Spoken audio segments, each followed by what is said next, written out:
미국에 테슬라가 있다면 중국에 BYD가 있다라는 건데, 테슬라의 경우에는 이제 매출액이 24년도에 매출 140조 원에 영업이익 10조 원을 남기는데, BYD는 이미 2023년도에 비슷한 매출과 영업이익을 기록을 했어요. BYD는 PER이 32배고 테슬라는 PER이 149배나 되는, 누가 전기차를 많이 팔았냐라고 보니까 BYD의 전기차 판매량이 테슬라의 2배를 넘어서더라고요. 네, 여러분 안녕하세요. 아시안패스의 조희준입니다. 오늘은 미국 M7과 중국 M7에 대해서 좀 비교를 해보는 시간을 갖도록 하겠습니다. 우선은 미국의 M7과 중국의 M7을 이렇게 카테고리별로 이렇게 비교를 해보면, 미국에 마이크로소프트가 있다면 중국에는 화웨이가 있고, 스마트폰 시장에는 미국의 애플이 있다면 중국엔 샤오미가 있고, 검색이나 AI 관련돼서는 미국의 구글이 있다면 중국엔 바이두가 있고, 전자상거래나 클라우드 쪽을 보면 미국의 아마존이 있다면 중국엔 알리바바가 있고, 그리고 SNS나 미디어 쪽을 보면 미국의 메타가 있다면 중국엔 바이트댄스가 있고, 반도체나 AI 사이드를 보면은 미국의 엔비디아가 있다면 중국에는 텐센트가 있고, 그리고 자동차나 미래 모빌리티 쪽을 보면 미국의 테슬라가 있다면 중국엔 BYD가 있다. 물론 이제 모든 사업 영역이 완벽하게 일치하지는 않지만 어느 정도 비슷한 카테고리끼리 구분을 했다라는 점을 참조해 보시면 좋을 것 같습니다. 그래서 이제 각각의 시가총액과 그리고 이제 PER, 각각의 기업들이 남기는 순이익 대비 현재 시점의 기업 가치가 어느 정도 몇 배나 되는가를 또 비교를 해봤는데, 마이크로소프트 같은 경우에는 보시면은 미국계 M7 기업들은 전부 다 조달러예요. 그러니까 1조 달러가 거의 넘거나, 테슬라는 좀 많이 최근에 빠져가지고 좀 빠지긴 했는데 대부분이 1조 달러가 넘어갑니다. 하지만 이제 중국판 M7의 경우에는 1조 달러가 넘는 거는 없고요. 대부분이 1000억에서 한 5, 6천억 달러 정도까지 올라갈 수 있는 그 정도의 시가총액을 가지고 있었습니다. 근데 이 정도까지 시가총액의 차이가 큰 이유가 뭐냐면은 벌어들이는 돈과 남기는 이익의 차이가 엄청나게 크기 때문입니다. 마이크로소프트 같은 경우에는 2024년도 재무제표를 보니까 매출 351조 원에 영업이익을 157조 원 남겼어요. 근데 중국의 화웨이를 보면은 매출 130조 원에 영업이익을 9조 원 정도 남겼거든요. 그러니까 매출은 3분의 1인데 영업이익은 상당히 더 적은 그런 모습이고, 애플 같은 경우에는 매출이 560조 원에 영업이익을 177조 원 남겼는데, 샤오미 같은 경우에는 매출 53조 원에 영업이익을 3.9조 원 남겼습니다. 그러니까 매출은 10분의 1이고 영업이익은 거의 50분의 1 정도 이렇게 보면 되겠죠. 예, 그리고 이제 구글의 경우에는 매출액이 500조 원, 그리고 영업이익이 161조 원이었는데, 바이두 같은 경우에는 중국판 구글이 매출이 26조 원, 영업이익이 4.2조 원 정도였습니다. 그리고 이제 아마존의 경우에는 매출이 914조 원, 영업이익이 100조 원이었는데, 알리바바 같은 경우에는 매출이 186조 원, 그리고 영업이익이 22조 원 이렇게 되었습니다. 메타의 경우에는 매출이 236조 원, 영업이익이 100조 원이었고요. 바이트댄스의 경우에는 비상장이긴 하지만 매출이 170조 원, 영업이익이 한 43조 원 정도로 추정이 된다라고 합니다. 그리고 엔비디아의 경우에는 매출이 87조 원에 영업이익이 47조 원을 남겼는데, 텐센트 같은 경우에는 매출 120조 원에 영업이익을 31조 원 남겼고요. 그리고 테슬라의 경우에는 매출 140조 원에 영업이익 10조 원을 2024년도에 했고요. BYD 같은 경우에는 매출 2023년도 기준 자료이긴 하지만 2023년도만 하더라도 벌써 지금의 테슬라의 매출과 영업이익이랑 거의 비슷한 수준, 그러니까 매출이 120조 원, 영업이익이 거의 8조 원 가까이 되는 정도입니다. 그런데 특이한 거는 BYD는 PER이 32배고 테슬라는 PER이 149배라서 지금 시가총액이 10배 이상 차이가 나죠, 지금. 예. 테슬라나 사실 BYD가 실적적으로는 거의 비슷한 수준인데, 테슬라는 시가총액이 1조 달러이고 BYD는 시가총액이 1000억 달러 정도밖에 안 되니까 상당히 BYD가 저렴하다라고 해야 될지 아니면 테슬라가 고평가됐다고 해야 될지, 아무튼 그렇게 좀 비교를 해볼 수가 있을 것 같습니다. 자, 그래서 좀 더 자세한 비교를 위해서 마이크로소프트나 애플, 구글, 아마존, 메타, 엔비디아, 테슬라라든지 아니면 중국판 M7인 화웨이, 샤오미, 바이두, 알리바바, 바이트댄스, 텐센트, BYD가 각각의 매출을 어디 카테고리에서 많이 내고 있는가, 그리고 어느 나라에서 매출이 많이 나오고 있는가를 보면은 어느 정도 각각의 사업 영역에 대해서 좀 더 명확하게 이해할 수 있겠죠. 그래서 그거를 지금부터 하나씩 살펴보도록 하겠습니다. 우선은 IT 플랫폼과 소프트웨어 사이드인 마이크로소프트와 중국의 화웨이를 비교를 하자면, 마이크로소프트 같은 경우에는 지금 인텔리전트 클라우드 사이드에서 전체 매출의 한 40% 이상이 발생이 되고 있고요. 그렇다는 거는 이제 마이크로소프트 같은 경우는 클라우드 사이드에서 가장 많은 매출을 내고 있고, 그리고 2024년도랑 2023년도 이 두 개 년도에서 어느 구간에서 많이 매출이 증가했을까 보더라도 클라우드 사이드가 압도적으로 많이 증가한 게 보여지거든요. 그래서 지금 마이크로소프트를 리드하고 있는 거는 인텔리전트 클라우드구나 라고 이해를 해볼 수가 있겠고, 얘는 그러면은 클라우드로 돈을 버는 기업이구나, 지금 이렇게 이해를 해볼 수가 있겠죠. 클라우드가 다른 게 아니고요, 이 서버를, 가상의 서버를 제공을 하는 그 서비스업을 영위하고 있다라고 보시면 될 것 같고, 네, 그 수요가 많아지면 많아질수록 데이터화라든지 AI 시장이 가속화되면 될수록 자연스럽게 클라우드에 대한 수요는 높아지겠죠. 데이터를 계속 저장하고 가공을 해야 되니까. 예, 그래서 이제 그런 사업을 하고 있다라는 거고, 이제 화웨이 같은 경우에는 이제 매출 구성이 이렇게 돼 있어요. ICT 인프라, 그리고 소비재, 그리고 클라우드 컴퓨팅, 이렇게 막 구성이 되어 있는데, 2022년도와 2023년도를 이제 비교를 하자면 사실 좀 비슷한 움직임이 보여요. 매출이 좀 비슷한 모습이고, 근데 가장 큰 매출이 뭐였을까라고 보니까 얘 두 개가 다 하고 있더라고요. ICT 인프라, 그리고 컨슈머, 이 두 개의 카테고리가 전체 매출을 견인을 하고 있고, 클라우드 컴퓨팅 사이드는 사실 그렇게 큰 비중이 아니었습니다. 그래서 그렇게 주요 매출원이 아니다, 이렇게 해석을 해볼 수 있겠고, 전체 매출의 거의 80% 정도가 ICT 인프라와 컨슈머 사이드인데, ICT 인프라 같은 경우에는 뭐냐면 통신 장비나 뭐 데이터 센터 장비들, 뭐 그런 인프라들, 그런 거를 의미를 하고, 그 컨슈머 사이드는 이제 스마트폰이나 뭐 태블릿 PC, 화웨이가 판매하는 자체 스마트폰, 이런 것들이 여기 들어가는 겁니다. 네, 그래서 마이크로소프트와 화웨이가 이렇게 좀 매출의 구성이 좀 차이가 있구나. 마이크로소프트는 클라우드 서버를 팔아서 많은 돈을 벌고 있는 거고, 화웨이 같은 경우에는 가전 사이드에 매출도 많고, 그리고 ICT 인프라, 뭐 통신 장비나 데이터 센터 같은 이런 데에서 도 매출을 많이 내고 있구나, 이런 인프라에서도 매출을 많이 내고 있구나, 이렇게 해석을 해볼 수가 있겠습니다. 그렇다라는 거는 중국에서 AI 시장이 가속화되고 많은 데이터들이 가공되기 시작한다면은 자연스럽게 데이터 센터에 대한 수요가 많이 늘어날 거고, 그때 수혜를 입을 수 있는 게 이 화웨이가 될 수가 있겠죠. 다만 화웨이는 비상장사이기 때문에 그냥 요런 게 있겠구나 라는 정도만 이해를 해보시면 될 것 같고요. 그리고 이제 국가별 매출 비중을 보면은 마이크로소프트 같은 경우에는 전체 매출의 절반이 미국에서 발생이 되고, 나머지 국가에서 절반이 이렇게 발생이 되는데, 화웨이 같은 경우에는 전체 매출의 절반 이상, 거의 한 60-70%가 중국에서 발생이 되고 있는 중국을 중심으로 한 매출을 발생시키고 있는 기업이구나, 중국 의존도가 압도적으로 높다, 이렇게 볼 수가 있겠죠.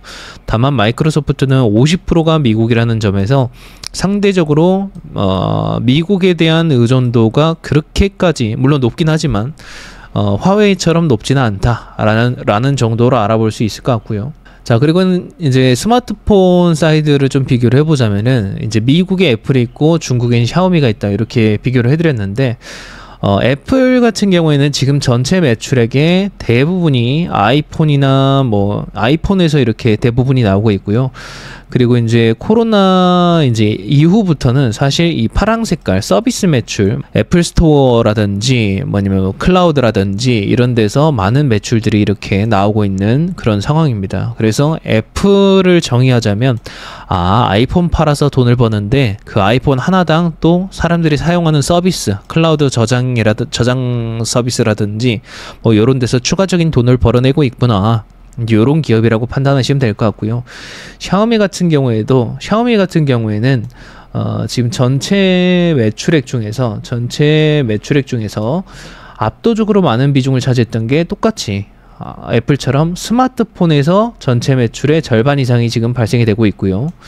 그리고 이제 두 번째로 많은 매출을 차지했던 게 뭐 다른 스마트폰이 아닌 라이프스타일 뭐 프로덕트, 예를 들어서 샤오미는 이제 공기청정기라든지 아니면 샤오미 뭐 라이트라든지 샤오미 청소기 뭐 등등이 여기에 다 들어가는 거죠. 그리고 샤오미가 집에서 이제 핸드폰으로 연동되게끔 해가지고 사용하는 그런 어떻게 보면은 장치들이라고 해야 될까요? 이런 것들을 잘 만들어서 팝니다. 가성비 있게. 그래서 이제 그런 매출이 좀 많이 나오고 있고, 그래서 지금 전체 매출의 대부분이 핸드폰과 스마트폰과 그런 가정용 뭐 이렇게 샤오미 장치들에서 돈을 벌고 있구나, 이제 이렇게 해석을 할 수가 있겠습니다. 그리고 서비스 관련된 매출은 이제 애플 같은 경우에는 이렇게 큰 비중을 차지했지만 사실 뭐 10% 정도밖에 안 되는 수준이기 때문에 서비스 관련 매출은 사실 그렇게 유의미한 정도는 아니었다. 애플 같은 경우에는 서비스 매출이 원가가 사실 거의 안 들어가요. 그러다 보니까 남기는 게 이거는 그대로 다 남긴다라고 볼 수 있어요. 그러다 보니까 영업이익이 높게 찍힐 수가 있는데, 이제 샤오미 같은 경우에는 서비스 매출이 얼마 안 되다 보니까 이제 디바이스 하드웨어를 통한 매출이 많고, 그러다 보니까 가격도 싸잖아요. 그래서 이익 자체가 그렇게 높지 않는, 그래서 지금 영업이익률이 매출의 한 10%가 안 되는 그런 모습이 보여주고 있는 거죠. 그래서 같은 형태의 사업을 하고 있다 하더라도 다른 형태의 수익 구조를 가져갈 수 있구나라는 정도를 인지해 보시면 좋을 것 같습니다.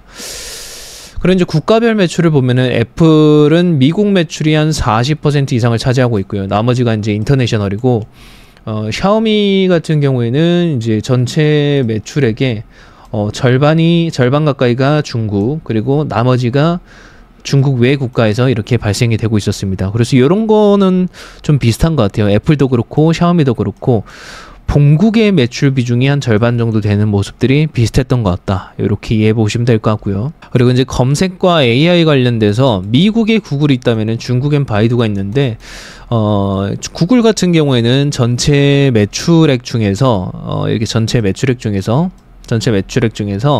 사실 광고 매출이 그냥 대부분이라고 보시면 됩니다. 전체 매출의 한 80%? 뭐 그 정도가 다 광고 매출이고, 클라우드 매출도 사실 얼마 안 되고요.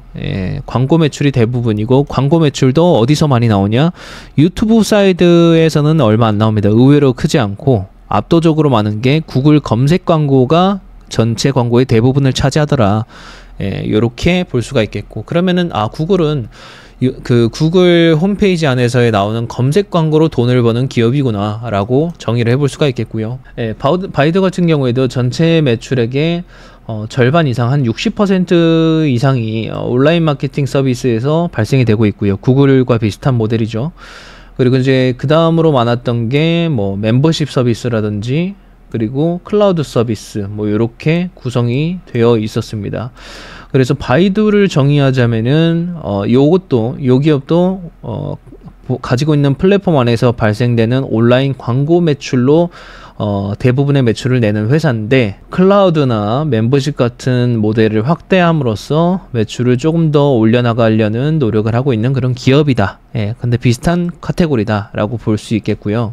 구글 같은 경우에는 매출액이 500조 원인데 영업이익이 161조 원이면은 남기는 게 거의 한 33% 정도나 남기고 있다고 하면, 바이두 같은 경우에는 26조 원 매출에 4.2조 원 남긴다라고 하면은 한 6분의 1 남기고 있는 거거든요. 그러면은 한 15%? 15%가 좀 넘는 정도로 남기고 있다라는 거는, 구글은 33% 남기는데 그거의 절반 정도인 이익률을 기록하고 있다라는 거고, 그렇다라는 거는 중국 중심의 사업을 하고 있다 보니까 미국이 인당 GDP가 높고 하다 보니까 광고 단가가 높아서 남기는 마진율이 더 높은 시장이기 때문에 오히려 그 이익률이 좀 더 이익률이 높게 나오는 것이고, 중국 같은 경우에는 상대적으로 이익률이 낮게 나오는 광고 단가가 상대적으로 조금 낮아서 그런 부분이 있는 것 같다, 이렇게 좀 해석을 해볼 수 있을 것 같습니다.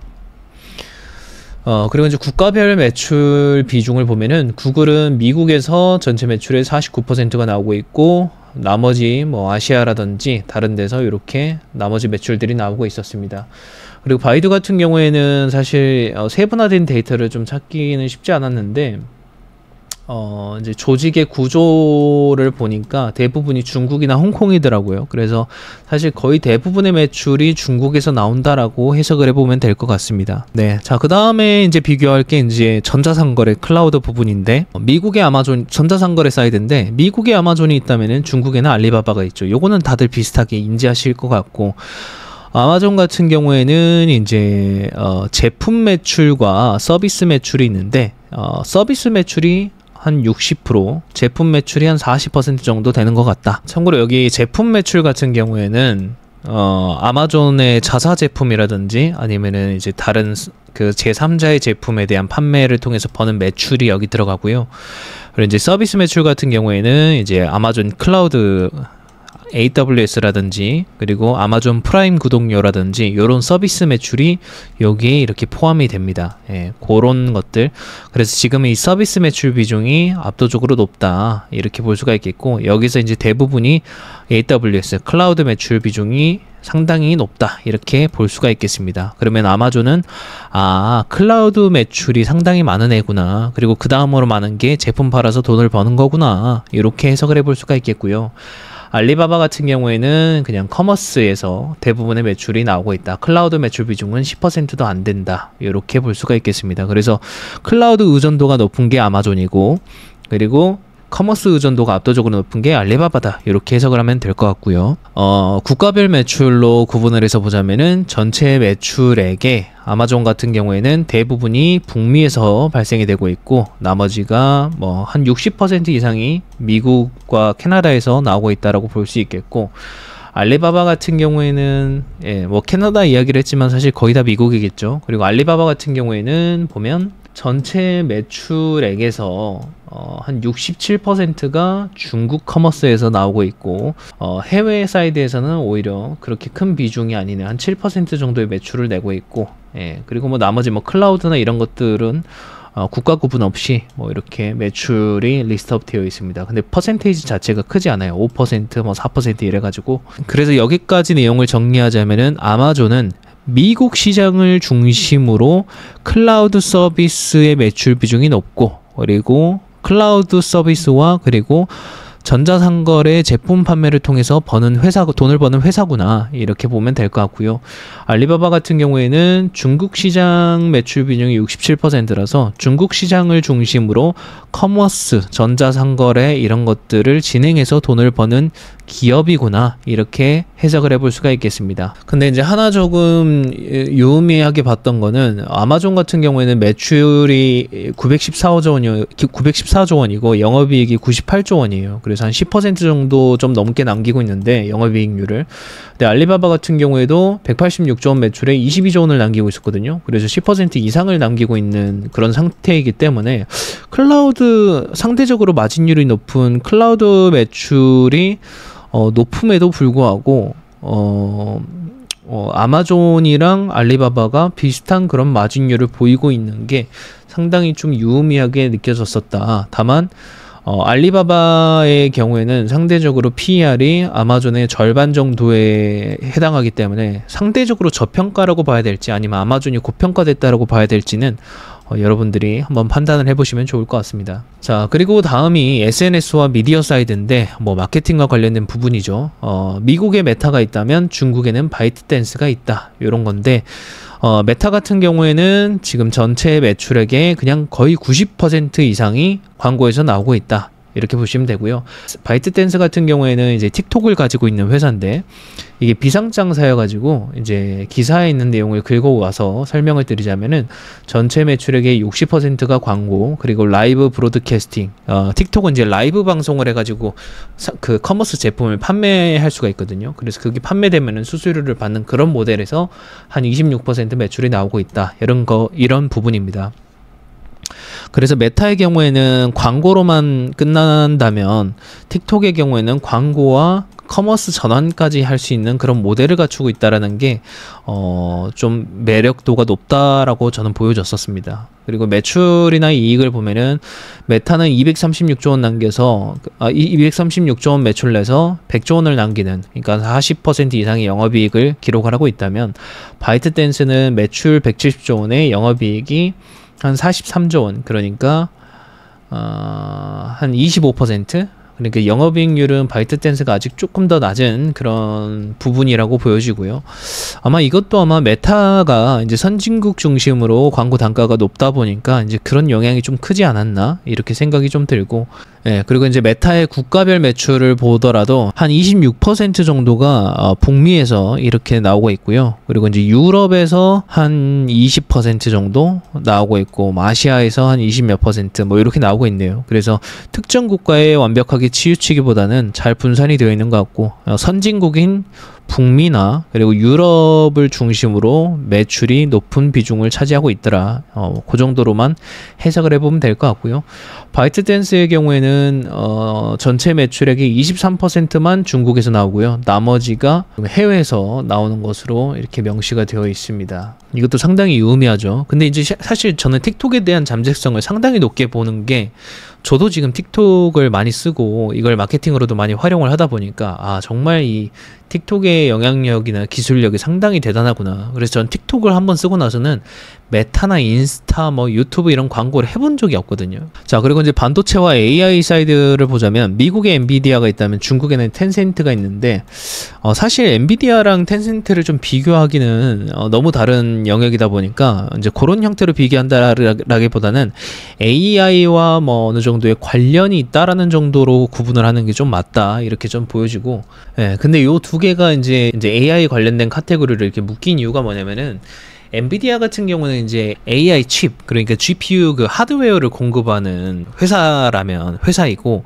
예, 게임용 GPU 시장을 또 장악하고 있기 때문에 이제 그런 부분들이, 게임으로 돈을 많이 벌고 있는 텐센트, 뭐 AI 기술을 활용하고 있는, 그래서 이제 데이터 센터나 AI 솔루션을 확장하고 있는 그런 텐센트가 어느 정도의 비슷한 그 목적의 그런 결을 가지고 있는 게 아니냐. 그래서 이제 상대적인 그 비교 대상자로 좀 많이 언급이 되는 것 같아요. 예, 절대적으로 이제 매출 구조나 이런 게 좀 많이 다르긴 하지만, 그래서 그냥 참조로만 그냥 보여드리자면은 2024년도 데이터를 보니까 엔비디아 같은 경우에는 전체 매출액의 거의 대부분이 데이터 센터에서 다 나오더라. 그리고 실제 매출 증가율이 압도적으로 컸던 것도 데이터 센터에서 많이 나왔고, 예, 그리고 나머지 매출은 사실 크게 미미한 부분이기 때문에, 게이밍이나, 원래는 이 게이밍 사이드에서 돈을 많이 벌었잖아요, 옛날에는. 근데 지금은 AI 시대가 열리면서 AI 칩에 대한 그 수요가 높아지고요. 그래서 이 데이터 센터 관련된 매출이 폭발했다, 이제 이런 부분이고, 텐센트 같은 경우에는 뭐 매출의 폭발 성장이라고 할 게 없고요. 그냥 점진적인 그런 성장을 하고 있는 거고, 매출의 대부분의 비중을 차지하는 게 요 게임 사이드에서 거의 전체 매출의 한 3분의 1을 차지하더라. 예, 그리고 이제 소셜 네트워크랑 여기 핀테크나 요런 부분이 있잖아요. 그리고 이제 광고나 뭐 이런 소셜 광고 요런 부분들, 요게 다 뭐냐면은, 지금 요거는 진짜 말 그대로 게임 퍼블리셔 사이드에서의 매출을 내는 거고, 이게 이제 3분의 1의 매출을 차지하고 있고, 나머지 이 대부분이 뭐냐면은, 사실 위챗이라고 우리나라의 카카오톡처럼 중국 분들이 다 사용하는 그 메신저 앱이 위챗이에요. 위챗인데, 그 위챗을 가지고 있는 회사가 이 텐센트입니다. 예, 그래서 중국판 카카오 같은 이미지도 있고요. 그래서 그 위챗을 통해서 광고도 많이 하고요. 그리고 그 위챗 안에 중국 분들은 이제 인스타그램이나 이런 거를 따로 쓸 수가 없으니까 위챗 안에서 이제 그런 사진이나 이런 거를 공유하고 소통하는 그런 문화더라고요. 그래서 그런 위챗을 그렇게 해가지고 광고도 태우고, 그리고 이제 위챗 안에도 위챗페이라는 게 있어요. 그래서 그 페이로 전자 핀테크 결제할 수 있는 게 있는데, 그런 뭐 카카오페이 같은 거죠. 그래서 그런 핀테크 사이드에서도 매출이 3분의 1 정도 나오고 있다. 이제 그런 모델인 겁니다. 예, 그렇다라는 거는 이제 텐센트랑 엔비디아가 사실 좀 다른 영역의 매출 형태를 가지고 있는 거죠. 엔비디아는 완벽하게 미국 안에서의 그 데이터 센터를 크게 하고 있는 그런 B2B 기업들이 주요 고객 대상이라면은, 텐센트는 사실 B2C로 대부분의 매출을 내고 있는 회사다. 예. 그리고 이거는 중국의 1인당 경제소득 수준이 올라가면 올라갈수록 결제액도 증가를 할 것이고 광고 단가도 높아질 것이고 이제 게임도 결제를 많이 하고 그렇게 되는 영향이 생길 것이기 때문에 거기에 대해서 계속 점진적인 수혜를 볼 수 있는 그런 기업이다라는 정도를 이해를 해보시면 될 것 같습니다. 그래서 이제 텐센트 같은 경우에는 대부분의 매출이 그냥 중국에서 나온다라고 보시면 될 것 같고, 엔비디아의 경우에는 전체 매출액의 50%가 미국, 그리고 나머지가 뭐 타이완이나 뭐 중국에서 이렇게 매출이 나오고 있었습니다. 네, 그리고 마지막으로 이제 비교를 할 게 이제 자동차와 미래 모빌리티인데, 사실 전기차 부분이죠. 미국에 테슬라가 있다면 중국에 BYD가 있다라는 건데, 요거는 조금 더 자세하게 설명을 드리고 싶었어요. 왜냐면 제가 둘 다 잘 아는 기업이고, 테슬라의 경우에는 이제 매출액이 24년도에 매출 140조 원에 영업이익 10조 원을 남기는데, BYD는 이미 2023년도에 비슷한 매출과 영업이익을 기록을 했어요. 매출 120조 원에 영업이익 7.5조 원 이렇게 기록을 했는데, BYD는 PER이 32배고 테슬라는 PER이 149배나 되는 엄청나게 고평가되어 있는 그런 상황이었죠. 자, 이제 매출 구성을 보면은 테슬라는 전체 매출액의 한 80% 정도가 전기차에서 나오고 있고, 나머지가 서비스나 에너지 부분이었거든요. 그리고 BYD를 보면은 전체 매출액이 23년도 기준으로 80%가 전기차 사이드에서 이렇게 나오고 있었고, 나머지 한 19% 정도가 모바일 뭐 부품이나 아니면은 뭐 기타 조립 서비스라든지 뭐 등등해서 이렇게 매출이 나오고 있었습니다. 그래서 전기차 매출 비중이 80% 정도 된다라는 거에서 사실 비슷한 매출 구조를 가지고 있다라고 볼 수가 있겠고요. 국가별 매출을 보면은 테슬라 같은 경우는 전체 매출액의 거의 한 절반이 미국에서 나오고 있고, 한 20-30%가 중국, 그리고 나머지가 기타 국가에서 나오고 있는데, 그래서 미국 의존도가 가장 높고 그 다음이 중국이에요. 근데 BYD 같은 경우에는 전체 매출액의 한 73% 정도가 중국에서 나오고 있었습니다. 홍콩이나 뭐 타이완, 마카오를 다 포함한. 그리고 이제 나머지 해외 매출이 26% 정도를 차지하고 있었는데, 23년도 기준으로. 근데 유의미한 변화는 2022년도에 보니까 해외 매출 비중이 21%밖에 안 됐어요. 근데 이게 1년 만에 해외 매출 비중이 5%나 증가를 한 거거든요. 그래서 해외에서 지금 엄청나게 빠르게 확장을 하고 있는 것 같다, 이제 이렇게 볼 수 있는 거고. 근데 테슬라 같은 경우에는 23년도에서 24년도로 갈 때만 보더라도 지금 중국이나 다른 나라의 매출은 오히려 마이너스 성장을 했고, 미국에서만 소폭 성장하는 게 보여졌거든요. 그러니까 테슬라의 행보와 전혀 다른 모습을 지금 BYD가 보여주고 있다. BYD는 글로벌 확장도 엄청나게 빠르게 하고 있는 그런 상황인 거죠. 그래서 찰리 먼거가 투자한 이유를 알 것도 같다, 이제 이런 생각이 드는 거고. 그리고 이제 미국 안에서의 미국 매출이 테슬라가 가장 많은데, 미국 안에서도 시장 점유율을 22년도 1분기부터 2024년도 4분기까지 계속 이뤄가고 있어요. 22년도 1분기에 74%였는데 미국 내 시장 점유율이 24년도 말에 보니까 44%로 엄청나게 크게 줄었고요. 그래서 테슬라의 연도별 그 판매량, 인도량을 보면은 23년도랑 24년도가 똑같아요. 오히려 조금 줄었어요. 몇만 대가. 그래서 그런 거 보면은 지금 테슬라가 지금 상당히 심각한 상태인 것 같다. 근데 반대로 BYD는 시장을 엄청나게 빠르게 치고 가면서 이제 중국에서는 압도적인 경쟁력, 시장 점유율을 가지고 있고, 24년도에는 시장 점유율을 중국에서 33%까지 올려가는 그런 모습을 보여주고 있고, 중국 안에서 테슬라의 시장 점유율은 한 6% 정도, 미미한 정도죠. 그래서 이제 전 세계에서 24년도 1월부터 9월까지 누가 전기차를 많이 팔았냐라고 보니까 BYD의 전기차 판매량이 테슬라의 2배를 넘어서더라고요. 그 정도로 BYD가 지금 전 세계 전기차 판매량 1위를 기록하고 있는 압도적으로 그런 상황입니다. 근데 이게 판매량이 이렇게 2배가 되잖아요. 그러면 생산을 그만큼 2-3배를 한다라는 거고, 그러면은 자동차의 볼륨이 커지니까 하나의 모델을 생산하는 양이 많아지는 거니까 자연스럽게 원가도 떨어지고요, 가격도 싸지고 마진도 높아지는 거예요. 그리고 이제 BYD 같이 이렇게 대규모 볼륨을 생산하는 그 회사 같은 경우에는 자체적으로 공급망을 다 갖춰요. 뭐 배터리도 직접 하고, 배터리 안에 들어가는 양극재도 직접 하고, 양극재 안에 필요한 그 니켈 채굴도 직접 하는, 그래서 이런 것들을 모든 서플라이 체인을 다 BYD는 가지고 있단 말이에요. 그래서 그렇게 계속 경쟁력을 더 높여가고 있고, 근데 볼륨까지 엄청나게 커지니까 테슬라는 연도별 판매량이 전년도랑 똑같은데 BYD는 계속 치고 나가니까, 그래서 점점 BYD가 더 싸질 수밖에 없고 점점 시장 경쟁력을 더 가져갈 수 있고, 이게 이제 BYD가 2023년도에 가장 많은 매출 판매량을 기록한 모델이거든요. 전체 판매량이 21%를 차지한 게 BYD 송, 15% 차지하는 게 퀸, 그리고 14% 차지한 게 유안, 그리고 12% 차지한 게 돌핀이라는 모델이거든요. 그래서 이 4개의 모델이 전체 판매량의 한 60% 이상을 차지했다라는 건데, 뭐 SUV도 있고 세단도 있고 해치백도 있어요. 근데 가격이 미쳤어요. 가격이 전부 다 2만 불 언저리죠.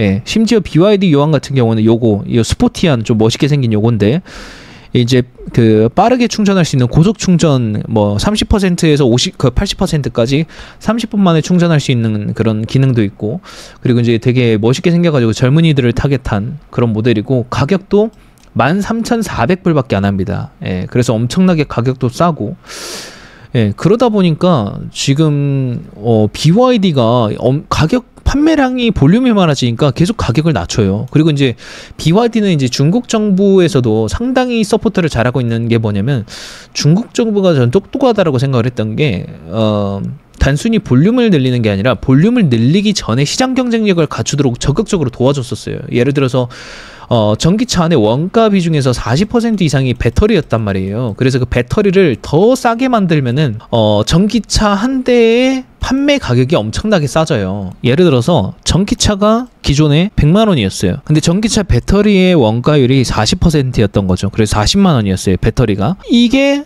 만약에 중국 정부가 보조금을 막 지원을 해가지고 20만 원까지 떨어진 거예요. 그러면은 20만 원이 이 전기차 브랜드인 BYD의 입장에서 원가율 40%가 되려면은 결국은 전기차 가격을 50만 원에 팔면은 이게 100%가 되는 거예요. 예, 무슨 말인지 아시겠어요? 100만 원에 팔 때 그 전기차 배터리의 가격이 40만 원이면은 이게 원가율이 40%를 차지하게 하려면은 전기 자동차의 판매 가격은 100만 원에 세팅을 해야 돼요. 근데 배터리의 보조금을 엄청나게 지급을 하면은 배터리가 원가 비율이 가장 많이 차지를 하니까, 그래서 얘를 만약에 20만 원으로 절반으로 가격을 낮추게 된다면은 같은 원가율 40%를 적용한다라고 했을 때 이 전기차의 가격은 100만 원에서 50만 원으로 반토막으로 줄 수가 있는 거예요. 예, 그러면 50만 원 중에서 20만 원이 배터리니까 그러면 딱 40%가 나오는 거죠, 배터리의 원가율이. 예, 그러고도 이 기업은 자동차 한 대당 남기는 매출 총이익을 똑같이 60%를 퍼센테이지 기준으로 유지할 수가 있는 거예요. 그런데 만약에 배터리 자체가 비싸버리면은 어쨌든 회사가 남기려는 매출 총이익률을 60% 타겟한다고 했을 때 결국은 얘는 100만 원에 팔아야 되는 거고, 그러니까 기존보다 2배 이상 비싸질 수밖에 없는 거죠. 예, 그래서 이제 그만큼 배터리에 대한 보조금 지원이, 중국 정부의 보조금 지원이 저는 최초 시장에서의 빠른 성장을 만드는데 가장 큰 지원 방법이었다라고 저는 생각이 들어요. 예. 그리고 나서 이제 이 보조금을 점차 줄여 나가겠죠. 왜? 이미 자동차 판매량이 압도적으로 많아졌고 볼륨이 늘어났기 때문에 이제는 원가 경쟁력이 더 늘어나는 거니까, 그래서 보조금량은 점점 줄이고 이제 판매량이 늘어났으니까 그 규모의 경제로서의 가격을 낮춰나가는 방법이 이제 가능해지는 그런 상황이 되는 거죠. 예, 그래서 이제 그런 부분이 이제 BYD가 압도적으로 전기차의 왕자를 차지했고, 테슬라는 이제 이미 왕자를 뺏겼다라고 볼 수가 있는 거죠. 그리고 또 BYD에는 여기다가 이제 또 신의 눈이라고 하는 그 이제 AI 자율주행 기능을 또 탑재를 무료로 한다고 하니까 이제 그런 부분들이 앞으로 자율주행으로 돈을 벌려고 했던 테슬라 입장에서는 조금 충격적인 부분이 될 수도 있는 거죠. 그래서 이런 걸 볼 때 BYD가 정말 잘하고 있는 것 같다. 그래서 예, 그런 부분이 좀 놀랐습니다. 그래서 이제 마지막으로 정리를 하자면은 제가 이제 좀 느꼈던 거는 알리바바나 바이트댄스, 텐센트, BYD가 상대적으로 좀 매력적으로 좀 보여지는 게 많았던 것 같다. 뭐 이익률이라든지 아니면 미래의 성장 잠재성이라든지 뭐 이런 거를 봤을 때 특히 BYD가 진짜 잘하고 있는 것 같다. 이런 생각들이 많이 들었습니다. 지금 이제 인도네시아도 그렇고 어느 나라를 가도 지금 BYD를 다 쉽게 볼 수 있어요. 미국 빼고는. 예, 그러니까 지금 중국계 전기차, 특히 BYD를 중심으로 이미 전 세계를 확대해 나가고 있는 상황인 거죠. 그래서 너무 미국 안에서만 갇혀 있을 필요도 없고, 글로벌을 봤을 때 누가 앞으로의 미래의 왕자를 차지할 것인가를 좀 생각을 해보면은 좀 다른 관점의 생각을 할 수 있다라는 거. 네, 그래서 여기까지 정리를 드릴 수 있을 것 같고요. 그리고 이제 제가 뭔가 특정 이슈라든지 아니면은 뭐 고평가에 대한 경고성 데이터가 나오거나 아니면은 뭐 일본이 앞으로 금리 인상을 할지 앞으로 어떤 방향성을 가질 것인지에 대한 그런 어떤 특정 지표들이 나왔을 때 제 의견을 미리미리 공유를 해드리거든요. 관심 있으신 분들은 아세안 패스의 멤버십에도 관심을 가져보시면 좋을 것 같고요. 멤버십을 이용하시는 이제 분들께서도 이렇게 좋은 코멘트들을 해주고 계시기 때문에 뭐 이런 부분들이 멤버십의 장점을 충분히 보여준다라고 생각을 합니다. 네, 오늘 컨텐츠는 여기까지고요. 오늘도 시청해주셔서 감사합니다.